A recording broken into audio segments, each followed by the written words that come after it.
새해도 더욱더 복 많이 받으시고 행복하시길 축복합니다.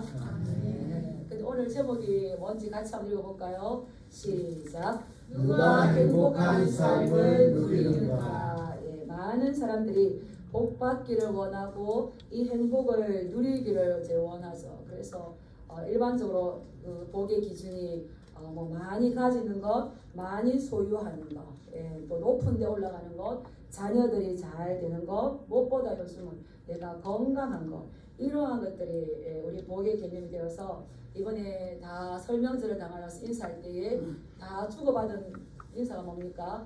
복 많이 받으세요. 복 많이 받으세요. 예, 자녀가 잘 되시길 원합니다. 형통하시길 원합니다. 예, 뭐 여러 가지 다 함축되어서 복 많이 받으세요 이렇게 하잖아요. 사람들은 이 모든 사람들이 행복하게 복을 누리기를 원하죠. 그래서 유대인들도 새해에 나누는 인사가 샤나 토바 이렇게 한답니다. 이게 이제 행복한 새해가 되십시오. 새해에도 행복하십시오. 이 말인데 이 뜻이 뭐냐면 우리와 달라요.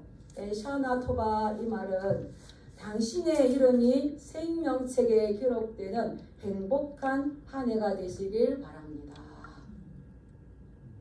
우리는 뭐 잘 되기를 바랍니다 이러는데 샤나 토바 이것은 당신의 이름이 하늘나라 생명책에 기록되어지는 놀라운 한 해가 되기를 원합니다. 우리 다 기록되어진 줄 믿습니다.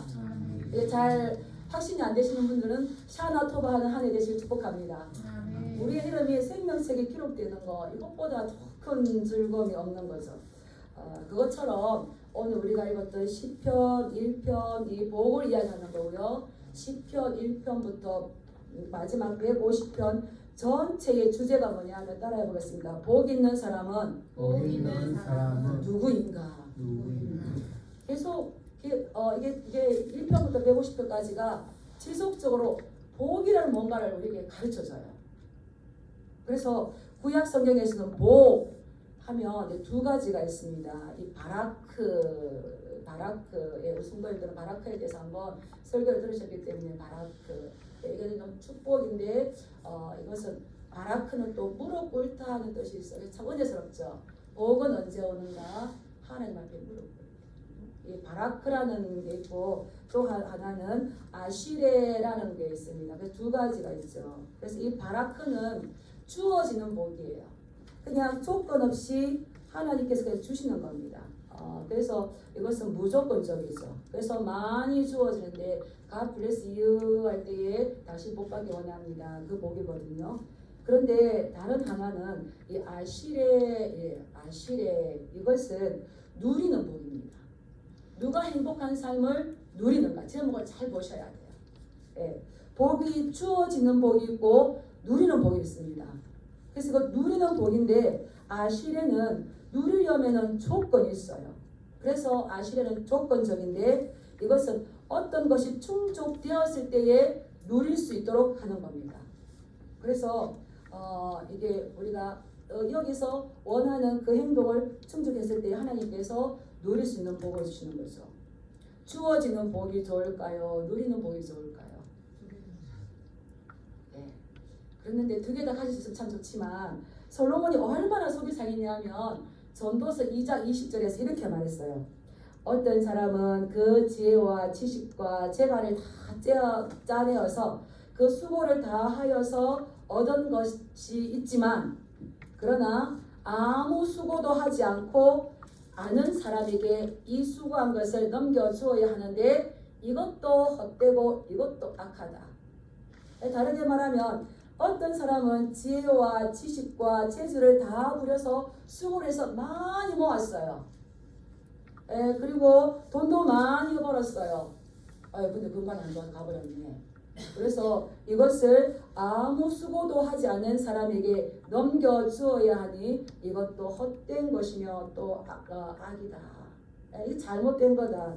그래서 우리 예전 말들에 버는 사람 따로 쓰는 사람 따로가 있는 거죠.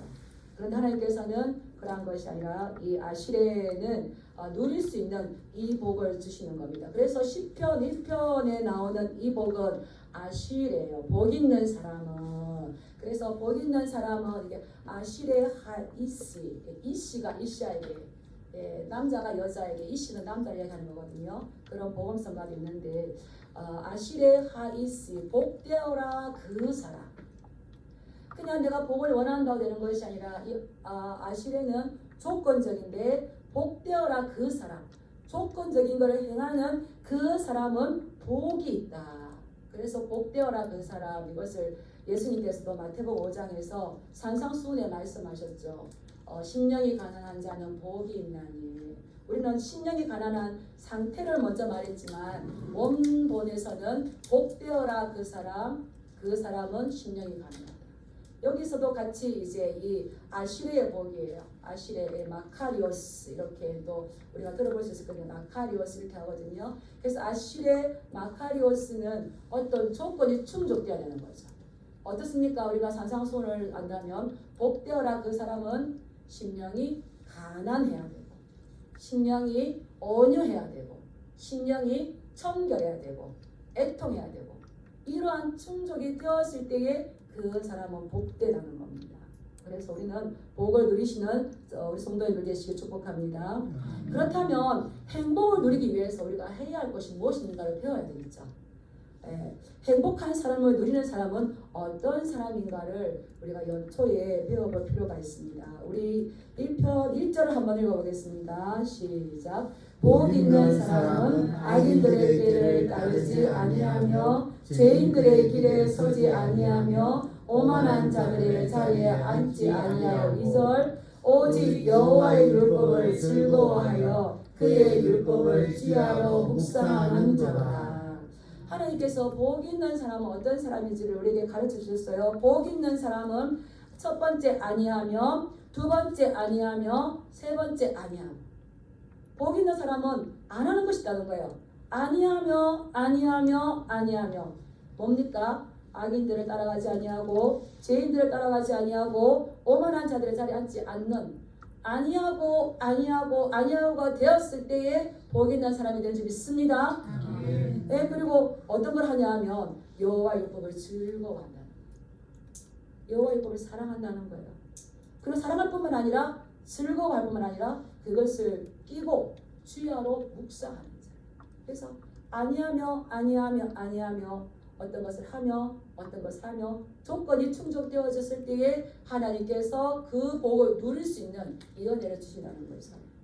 그래서 결국은 하나님께서 어떤 사람을 복되다고 하느냐, 여호와의 말씀을 사랑하고 그 말씀을 주야로 묵상하고 그 율법을 즐거워하는 이 사람을 복되게 하시고 그를 복을 누릴 수 있도록 하신다고 우리에게 정답을 가르쳐 주실 줄 믿습니다. 네. 그래서 이 복은 어떤 거냐, 우리 성도님들 충격을 안 받으신 것 같아요. 저는 복에 대해서 관심이 많았습니다. 그래서 성경을 가지고 복을 막 파고 들었어요. 복을 파고 들어보니까 우리 생각과 달라요. 그래서 충격을 많이 받았어요. 복 있는 사람은 어떤 사람이지 정답. 10편, 15편, 24편. 여호와의 성산에 오를 사람 누구인가? 하나님의 성산에 오를 사람 누구인가? 돈이 많은 사람, 시험 성적이 좋은 사람, 많은 자격을 가진 사람, 이게 아니에요. 달라요. 그래서 성경을 가지고 복을 연구하시길 축복합니다. 성경에서 복을 뭐라고 하는가? 그래서 이 복 있는 사람은 하지 않는 세 가지가 있는데, 악인들의 길을 따르지 않는다고 했습니다.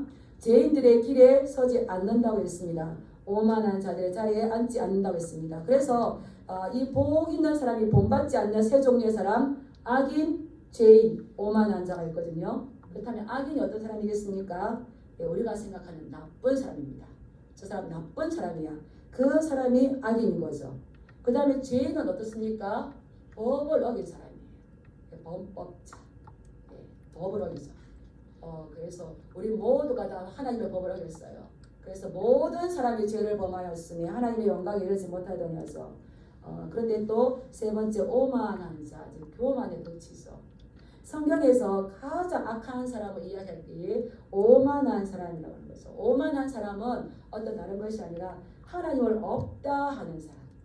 하나님을 멸시하고 하나님을 경멸하는 사람을 하나님께서 오만한 자라고 했는데 14편에 보면 어리석은 사람은 하나님이 없다 하느니라 라고 했어요.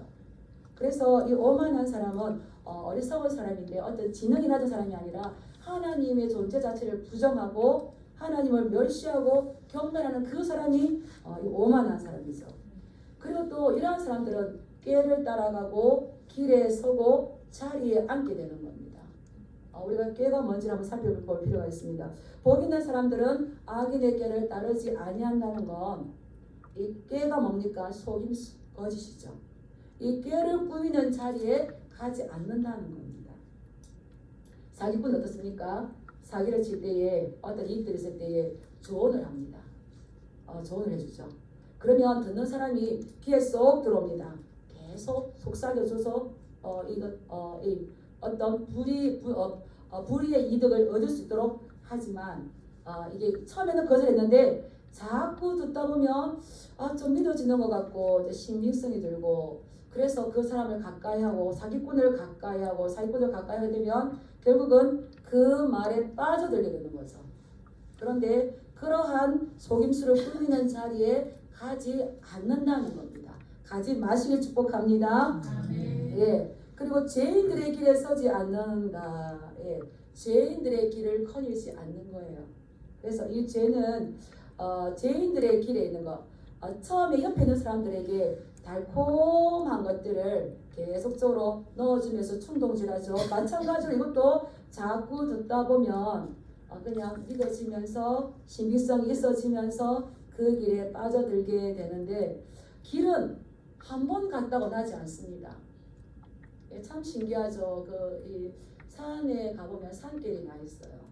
어릴 때는 못 모르고 다녔는데 지금은 나지 않을 곳에 아주 가파른 길 이런 데 또 설교 나는 거 보면 그동안 이 길을 얼마나 많이 다녔을까? 얼마나 많은 사람들이 이 길을 밟고 다녔을까? 그래서 그 길이 난다는 건 한 번이 아니라는 겁니다. 계속 한 번 가고 두 번 가고 또 가고 자꾸 드나들 때에 거기에 길이 나는 것처럼 이게 길이 난다는 건 이것은 습관과 버릇을 이야기하는 겁니다. 그래서 그러한 그 길에 그 습관에 자기가 빠져들지 않도록 하는데 그럼에도 불구하고 계속 가면 이 길이 나는데 결국은 제가 나를 가둬버리는 그래서 가둬버리기 때문에 쉽게 나오지 않죠. 예, 공병호 박사님이 쓴 책 중에 습관은 나를 대신하지 않는다 이 책 있어요. 따라해 보실까요? 습관은 나를 대신하지 않는다. 예, 습관이 좋은 습관대로 나중에 나에게 열매를 줄 것이고 나쁜 습관이면 나쁜 습관으로 주는 거죠. 그래서 성경은 이미 말씀하고 있습니다. 너희들은 그 습관에 따라서 죄인의 길에 가지 않도록 해라. 그런데 갔다면 맨 마지막의 과정에 뭐가 있습니까? 그 죄의 자리에 앉게 되는 겁니다. 죄가 내 속에 들어와서 죄가 내 속에 자리를 들고 앉기 때문에 이제는 죄가 주인이 됐어요. 죄가 주도적이 되는 겁니다. 예. 이 죄가 이제는 주인이 돼서 우리를 잡아버리는데 이게 죄가 주는 힘이 있는 거죠. 뭐가 있습니까? 그 중독이 되는 거죠. 알코올 중독, 게임 중독, 쇼핑 중독, 성형 중독. 중독이 얼마나 많은지 몰라요. 이 세상이 지금 중독되어가는 세상이에요. 따라해보시다. 예수님 중독되실 축복합니다. 네, 따라해보시다. 나는 예수 중독자가 되기를 원합니다. 이 손영호 목사님의 고백이잖아요. 그래서 죄를 짓는 과정에도 죄를 짓는 일에도 이 과정이 있는데 따라가다가 서다가 앉는 이 세 가지 동사가 그대로 쓰입니다. 그래서 처음엔 따라갑니다. 옆에 같이 죄인들의 길에 선다는 건 죄가 내 옆에 친구처럼 서 있는 겁니다. 오만한 자리에 앉아있다는 것은 이제 더 이상 내가 그 죄를 주장할 수가 없이 죄가 나를 주장해야 됩니다. 죄는 언제 끊어낼 때가 가장 쉽겠습니까? 이 죄는 반드시 끊어내야 돼요.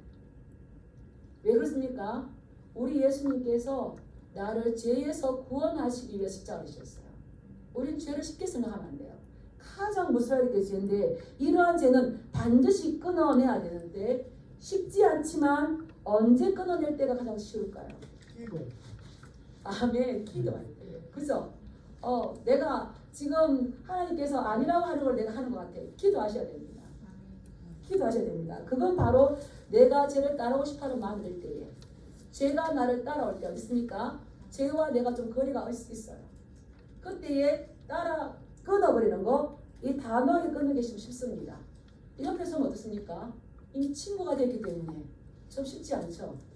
그래서 야고보 선지자는 그러잖아요. 욕심이 잉태한 적 죄를 낳고 죄가 장성한 적 결국 죄는 우리를 사망으로 끌고 갑니다. 그래서 죄가 좀 멀릴 때, 따라오고자 할 때에, 욕심이 날 때에 여기 전상훈 형제처럼 기도하시길 축복합니다. 아멘. 예, 그런 때 하나님께서 이 분별력을 줘요. 사도행전에 보면 몸에 붙어있는 귀신이라고 나왔어요. 이 죄가, 이 잘못된 것이 내 밖에, 내 몸에 있을 때는 쫓아버리면 되지만 내 속에 와서 차를 틀고 있으면 얼마나 힘들어집니까? 그래서 이 복 있는 사람은 어떤 사람이냐? 악을 멀리하고 죄가 습관화되지 않도록 그 조언하는 소리, 달콤한 소리를 들을 때에 이 가짜에 대해서 따라서 no, 안 돼, stop. 어디 좀 들어보자 하면 안 됩니다. 그래서 죄가 나를 따라오려고 할 때에 스탑 하셔야 돼요. 전 이거 참 많이 했어요. 아닌 거가 자꾸 올라와요. 그러면 그냥 자꾸 또 연상을 가는데 스탑, 멈춰. 나는 하나님의 사람이야. 그럴 때 도망갑니다. 따라해보세요. 스탑, 멈춰, 그만. 이렇게 하시기 바랍니다. 그렇게 하고 이 사람은 어떻게 합니까? 오직 여호와의 율법을 즐거워하여 그의 율법을 주야로 묵상한 사람입니다. 사람은 나쁜 일을 하지 않는 것 자체로 행복할 수가 없어요. 나쁜 일을 하지 않는 것 대신에 더 적극적으로 올바른 일들을 해야 되는 겁니다. 그 올바른 일이 뭡니까? 하나님의 율법을 즐거워하고 그 율법을 주야로 묵상하는 사람이 아슈레 복이 있는 사람이죠. 이것을 그대로 히브리어를 그대로 이렇게 직역하면 기쁨이 여호와의 가르침에 있다. 그리고 그의 율법을 밤낮으로 묵상한다. 그 사람의 기쁨은 여호와의 가르침에 있다는 거죠. 그래서 긍정적인 대안은 하나님의 말씀을 더 적극적으로 가까이 하고 묵상할 때에 하나님께서 그 사람을 복 있는 사람으로 만드십니다. 우리가 성경에도 그렇지만 우리 역사적으로 보면 이 성경이 만든 위대한 인물들이 너무너무 많아요. 뭐 아브라함 링컨은 초등학교도 제대로 못 나왔지만 그가 미국의 대통령이 된 것은 어떻습니까? 성경인 거죠. 성경은 많은 사람들을 변화를 시킵니다.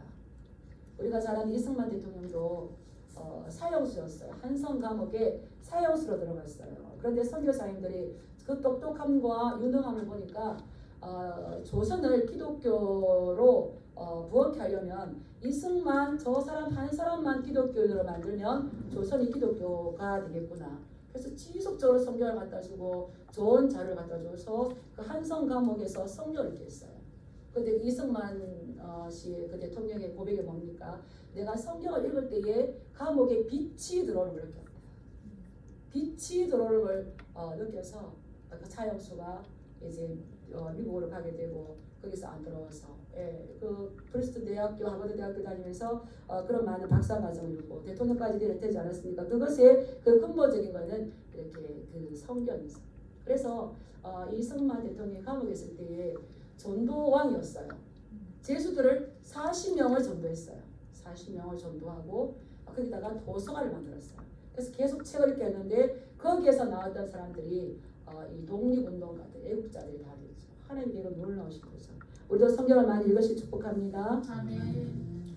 저는 제가 이 성경을 너무 사랑합니다. 그래서 제가 첫 사역할 때에 한 분을 만났는데 이분은 너무너무 가난하고 아무 소망이 없었어요. 다 막혔어요. 다 막혀서 사방팔방이 다 막혀서 어떤 소망도 없는데 계속 말씀을 읽혔어요. 하루에 10장씩 말씀을 성경을 통독할 수 있도록 일독할 수 있도록 했어요. 그랬더니 이 사람이 달라졌어요. 하루에 한 끼도 제대로 먹을 수 없이 그렇게 가난했던 분이 계속적으로 말씀을 듣고 하니까 이렇게 살아나서 뒤에는 월 수입이 500이 되는 정도. 이제 달라졌죠. 왜 그렇습니까? 시편 19편 7절 말씀을 보면 여호와의 율법은 완전하여 영혼을 소성시키며 여호와의 증거는 확실하여서 우둔한 자를 지혜롭게 하시는 거예요. 하나님의 말씀을 자꾸 묵상하면 우둔한 자를 지혜롭게 하시는 줄 믿습니다. 예, 여호와의 계명은 순결해서 눈을 밝게 해요. 그래서 이 판단력, 분별력이 분명해지는 거죠. 그래서 사기꾼이나 가짜에 다가가는 것이 아니라 정확한 분별력, 정확한 판단. 그래서 시편 기자가 뭐라 합니까? 금 곧 많은 순금보다 더 사모할 것이며 꿀과 송이꿀보다 더단 이 말씀을 사모하라고 하지 않습니까? 그래서 우리가 말씀을 읽고 또 이 말씀을 전해줄 뿐만 아니라 모일 때마다 성경 읽으세요. 모일 때마다 성경 읽으세요. 놀란 일이 납니다. 시험해 보시기 바랍니다. 그리고 아이들에게 손주들에게 성경을 읽으시기 바랍니다. 성경을 읽으면 용돈 많이 주시기 바랍니다. 예, 여호와의 율법을 즐거워하여서 그 율법 시야로 묵상하는 자의 삶이 바뀌어지고 그 삶을 복을 누릴 수 있도록 하나님께서 복을 주신다는 거예요. 예, 그렇다면 이 여호와의 율법은 뭔가? 율법 우리가 잘 아는 모세오경이죠. 그래서 이거를 토라라고 합니다. 근데 토라의 기본적인 뜻은 뭐냐면 가르침. 예, 우리 토라, 모세오경, 율법서 이렇게 하는데 이것이 토라, 우리는 율법이라고 해석하기 좀 아쉬워요. 여호와의 율법, 여호와의 가르침을 즐겨. 말씀의 가르침을 즐겨. 예, 그리고 또 이 토라라는 거는 가르치다라는 뜻이 있어. 손가락을 가르치다. 그래서 이 율법을 즐거워한다는 것은 하나님께서 보여주시고 손가락으로 가르쳐 주신 그 이중표를 따라가는 그 삶이죠. 그래서 이 토라가 또 신약 시대에 와서는 예수님의 가르침을 모두 다 말해요. 그래서 토라는 구약의 모세오경, 또 구약의 여러 선지서들, 시편, 그리고 신약의 예수님의 가르침이 복음, 신약 성경 전체 말씀의 가르침을 즐거워하시 축복합니다. 그래서 우리 신앙생활 잘해서 복을 받는다는 거는 말씀과 이 삶을 떼야 뗄 수가 없어요. 우리 신앙생활을 무엇을 합니까? 말씀을 근거와 말씀을 이유로 하는 겁니다. 그냥 내가 잘하는 게 아니라, 그렇죠? 근데 토라의 반대는 이게 죄예요, 죄. 예, 빗나가는 거죠, 하마르티아. 그래서 이 빗나가는 것이 죄라면 관역을 정확하게 적중하는 게 토라인 거죠.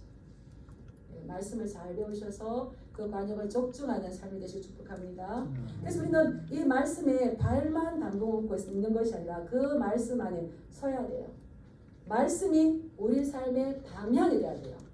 하나님께서 가르치는 그 이정표, 그것이 다 같이 우리 같이 가야 되는 거예요. 그래서 바울은 어땠습니까? 표대를 향해 갔잖아요. 그게 가르치는 거죠. 그래서 우리는 사실 어떤 삶을 가냐면 한번 준비합니다. 잘하겠습니다. 하나님의 말씀을 보여주는 사명을 받았어요. 예, 세상 사람들은 하나님을 모르잖아요. 무엇을 가지고 하나님을 알게 될까요? 우리의 삶의 모습을 가지고. 근데 우리가 그 삶을 보여주지 않으면 그들은 하나님을 볼 수가 없는 거죠. 이것은 저와 우리 성도님들이 정말 경각심을 가지고 내가 어떤 방향으로 하나님께서 가리키는 그 방향으로 같이 가는지. 하나님 무슨 말씀입니까? 그것 좀 그렇습니다. 지금 시대가 안 맞습니다. 아닌 거죠. 그래서 복의 근원은 하나님이시죠 믿습니다. 이 말씀을 주야로 묵상한다고 그랬는데 이 묵상하다는 이 단어가 굉장히 중요해요. 하가요. 따라해보겠습니다. 하가. 네. 하가 동사인데 이 말씀이 담고 되새김질하는 것이 아니라 이것은 하가는 원래 이 짐승들이 낮은 소리로 소리를 내는 거. 예를 들어 사자가 나지막하게 예. 비둘기가 계속 소리. 성경 읽을 때에 속독을 하십니까? 눈으로 읽습니까? 입술로 읽습니까? 입술로 읽으시기 바랍니다. 그래서 이거 소리를 내고 엎조리고 사자가 으르르 하는 것처럼 이렇게 계속 이제 이 소리를 내는 거죠. 그래서 우리는 이 하가 말씀을 묵상한다. 주야로 그 말씀을 묵상한다. 이것이 그냥 말씀 생각났어. 이것이 아니라 생각나게 하셨던 그 말씀을 끊이지 않고 계속해서 엎조린다는 거죠. 계속 소리를 내서 읽는다는 거죠. 계속 암송한다는 거죠. 그럴 때에 하나님께서 이 끊임없이 말씀해 주는 이 즐거움을 누릴 수 있도록 하는 거예요. 말씀을 고민하시고 말씀을 곱씹으시고 반복해서 계속 되씹으시길 축복합니다. 아멘. 제가 평시 배울 때도 그랬었고, 내가 먹고 소화가 된 거를 상대방이 주면 그나마 소화가 돼요. 내가 소화가 안 된 거를 상대방이 주면 어떻겠습니까? 배탈나는 거죠. 내가 계속 그것을 곱씹고 되씹고 다시 이렇게도 먹어보고 저렇게도 먹어보면 이것이 말씀이 소화가 돼요. 말씀이 소화가 돼서 내가 그 말씀을 살아낼 수 있는 힘이 돼요. 그 말씀이 나를 변화시키는 거죠. 그것을 상대방에게 줬을 때 어떻게 할까요?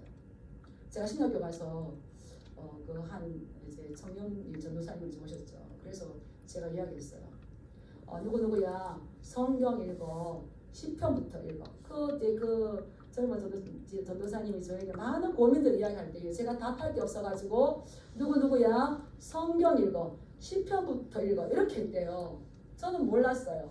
그런데 이제 그분이 한동안 지나고 난 다음에 하는 말이 저에게 누나 내가 숟가락을 뜰 때마다 누나의 음성이 들려. 이렇게 하더라고요. 왜 합니까? 숟가락을 뜰 때마다 누구누구야 성경 읽어. 10편부터 읽어. 그게 또 무슨 일을 하려면은 누구야 성경 읽어. 10편부터 읽어. 그래서 부인할 수가 없어가지고 10편부터 읽었대요. 저는 그 말 했는지는 모르겠던데 그 말을 하니까 그 생각이 나더라고요. 우리는 이 말씀을 계속적으로 반복해서 읽고 곱씹어 읽고 소리내서 읽고 그럴 때 그 말씀이 우리에게 소화가 되어지면서 세상의 방식이 아니라 그 하나님의 기준으로 살아갈 수 있는 힘이 생기는 거죠. 말씀을 많이 공부하시길 축복합니다. 그것을 주야로, 주야 시간상으로 낮과 밤일 뿐만 아니라 항상 매일 말씀과 동행하는 삶이죠. 주야라는 말은 형통할 때나 낮이나 밤이나 형통할 때나 어려울 때나 잘 나갈 때나 못 나갈 때나 말씀을 소리내어 묵상하시기 바랍니다. 복 있는 사람은 악인들의 길을 따르지 아니하며 죄인들의 길에 서지 아니하며 오만한 자의 자리에 앉지 아니하고 정호가 너는 지금 어디에 있느냐? 네가 죄인들의 길에 서 있냐? 오만한 자의 자리에 앉아 있냐? 하나님 기뻐하지 않는다면 그 자리 오만한 자리인데 얼른 내려와라 되는 거죠.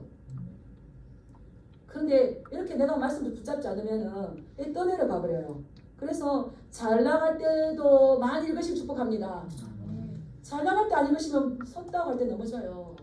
그런데 못 나갈 때도 읽으시기 바랍니다. 아까 말씀드렸던 그분처럼 이렇게 삶이 바뀔 수가 있어요. 이러한 사람에게 하나님께서 무엇을 못 주겠습니까? 이러한 사람은 따라하겠습니다. 하나님의 관계에서 행복의 조건을 찾는 사람입니다. 하나님께서 복 주실 수밖에 없는 거죠. 이러한 사람이 어떤 복을 주시는지 우리 3절 말씀 읽어보겠습니다. 시작.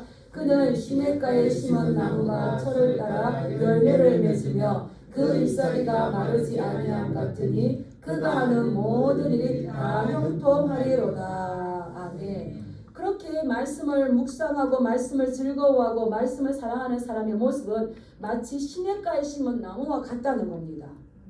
근데 이 시냇가에 심은 나무라는 거는 어쩌다가 시냇가에서 우연하게 자라나는 것이 아니라 하나님께서 특별히 그 사람을 시냇가에 가서 심었다는 거예요. 누가 심었겠습니까? 하나님께서 심었죠. 그 사람은 번성할 수밖에 없는 거죠. 이스라엘 백성들은 우기 때만 비가 오는데 약 4개월밖에 되지 않아요. 그래서 건기는 8개월 정도인데 8개월 동안 비가 오지 않습니다. 그럼 열매 맺었을 때 비가 오지 않는다면 이렇게 열매 맺은 것은 다 떨어질 수밖에 없겠죠.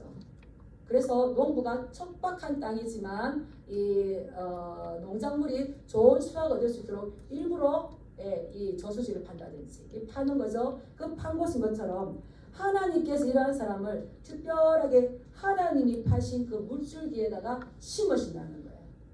그래서 비가 오든 안 오든 건기든 우기든 큰 타격을 받지 않고 아무 상관이 없습니다.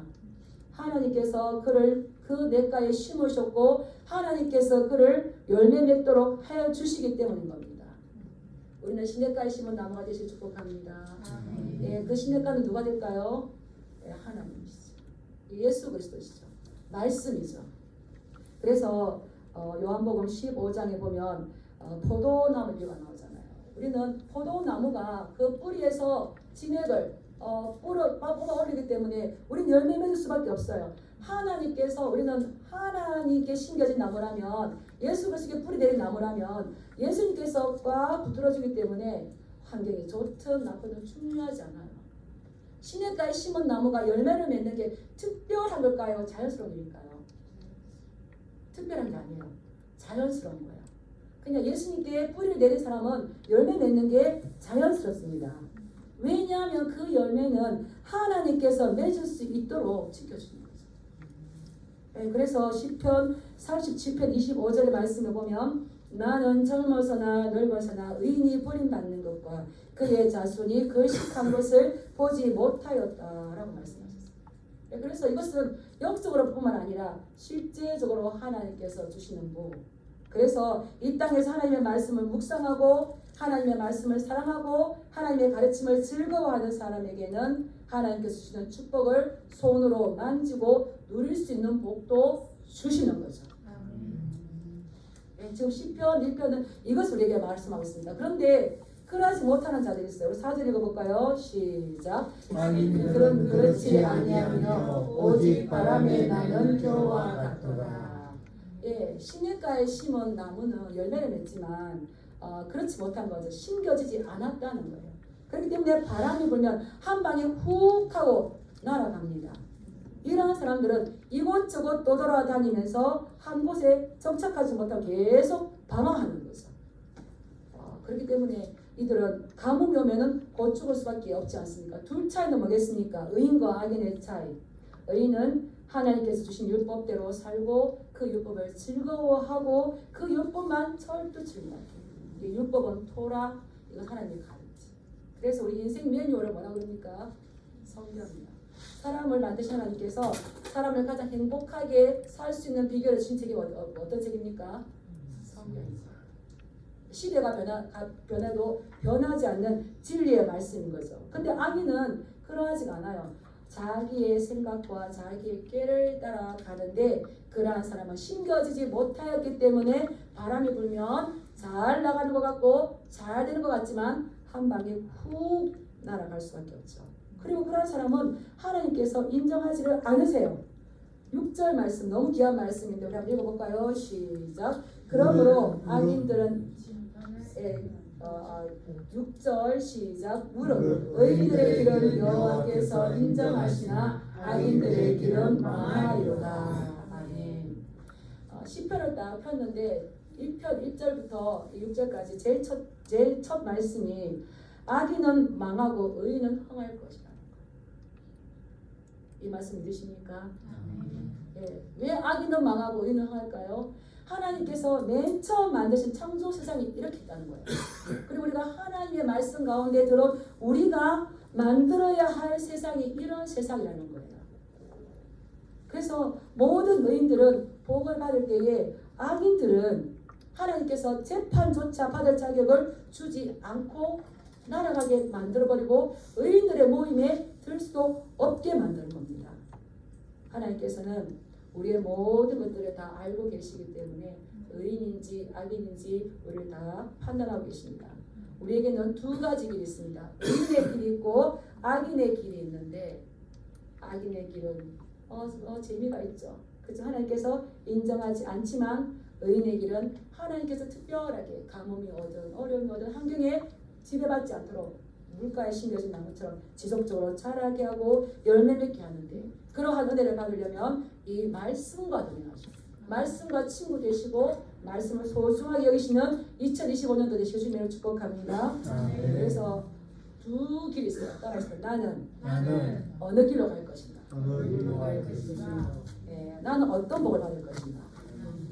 그래서 우리는 이 말씀을 주의하게 묵상하고 연구하고 고민하고 가까이 하면서 주께서 우리 허락하신 그 복을 만지고 누리시고 나누어 주시는 복된 삶을 사시길 주님의 이름으로 축복합니다. 기도하겠습니다.